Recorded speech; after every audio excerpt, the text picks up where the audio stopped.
Hi, everybody. Welcome back to another episode of Haas and Dawe, Debits and Credits, and a podcast about how we can help with your outside regulators. Now, outside regulators can be not just the Department of Financial Protection and Innovation relative to independent escrow companies. It also can be the Department of Real Estate relative to real estate brokers who have escrow divisions, the Department of Insurance that has escrow entities, escrow divisions under the title company insurance license, also the Internal Revenue Service and the Franchise Tax Board relative to taxes. It can be the City of Los Angeles if you're subject to the city business license within the City of Los Angeles. It can be to any of the counties in California if you're dealing with the county assessor's office and personal property tax, or even some real property tax issues relative to the annual licensing and payments that need to be made. Now, our job, as much as anything else, is to keep you out of trouble. Look, let's be honest, there are a lot of certified public accountants in the state of California and accounting firms, and knowing debits and credits, we all do. We all have our specialties and our areas that we focus on more than others relative to within our own practices. But keeping you out of trouble is something we take pride on here at Haas and Dawe, and try and keep you out of trouble with your regulators is something that's important.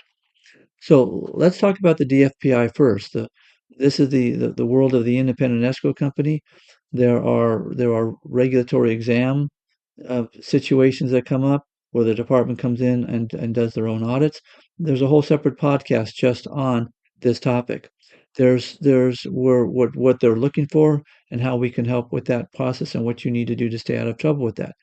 There's the annual audits that we do, and it's a situation where every year we're required, or you're required as a licensee, to have an audit done by a CPA firm, and there are rules within the code of regulations of the state of California of what needs to be done. And if you're not in California, in the state of Washington, if the state of Arizona, and the state of Nevada, there are regulators who also need um, exams filed on behalf of the escrow entity to make sure that they're staying in compliance. It also can be something morphing a little bit out of the escrow world into the escheat world. And then you have the state controller's office and the other types of similar entities in other states, because every state has their own escheat rules that have to be followed. Now going back to the DFPI, so we're doing our annual audits. We talk about the financial statements. They're audited financial statements. We have our own standards we have to follow relative to the accounting world and from the Auditing Standards Board, from the AICPA, and from the state of California under the California Accountancy Act that we have to follow. But we will do them in such a way that the department will be satisfied with the reports we submit. There's also initial licensing practices or licensing for branch offices that have to be followed, or with regards to change of ownerships or transfer of ownerships that have to be done.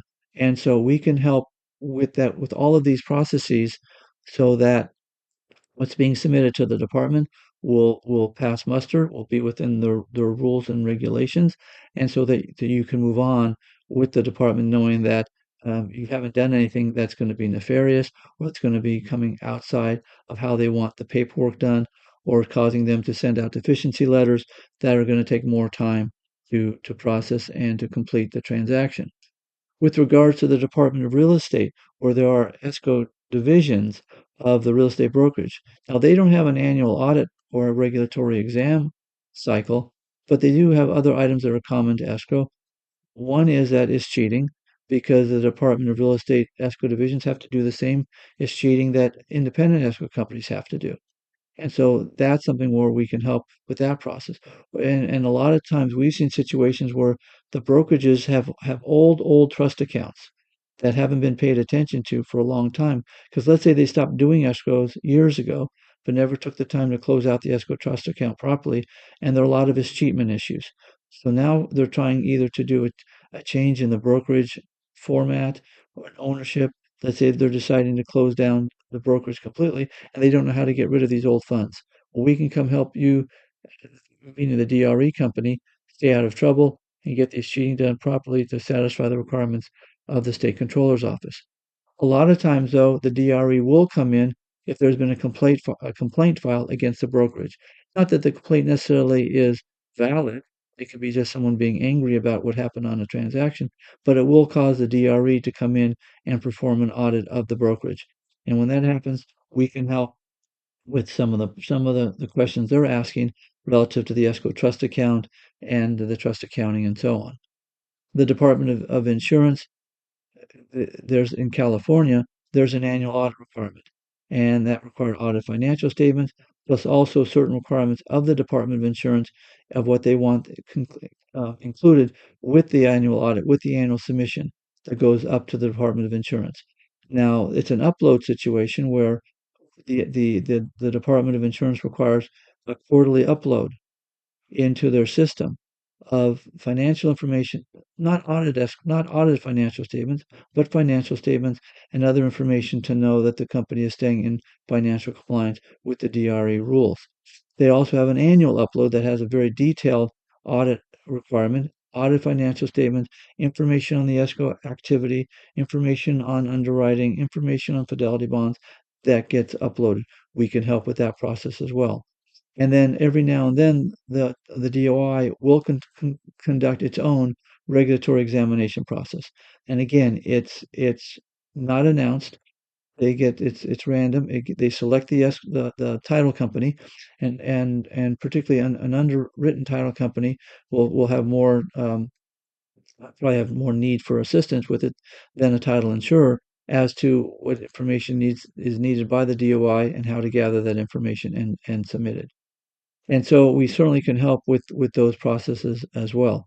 Now, with regards to the Internal Revenue Service, Franchise Tax Board, on income tax sides, we can help when those situations come up. We always like to tell clients, if you get a notice from the Franchise Tax Board, from the Internal Revenue Service, please send us a copy of that notice so we can help interpret it for you. It may be something where they just need a copy of some paperwork.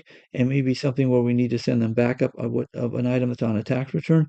It may be something that they're sending out a penalty that's incorrect, that we can help mitigate, and we can respond to the Internal Revenue Service, to the Franchise Tax Board to help them clear up the item.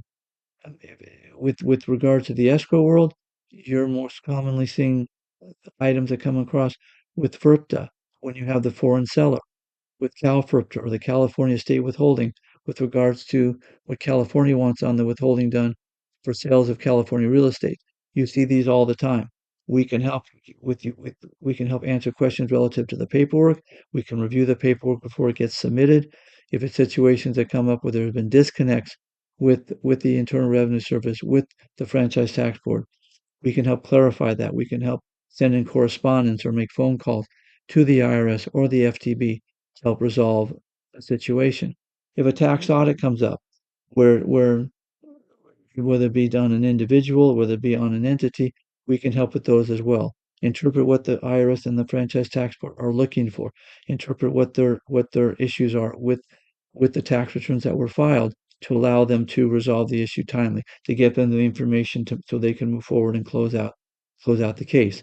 If it's a situation where you have a city business license and they're saying the registration wasn't done properly, or maybe there isn't any registration at all, we can help get those cleared up, registered, get payments made, and then we also can apply for a penalty abatement, where they're going to say, well, something was sent in late.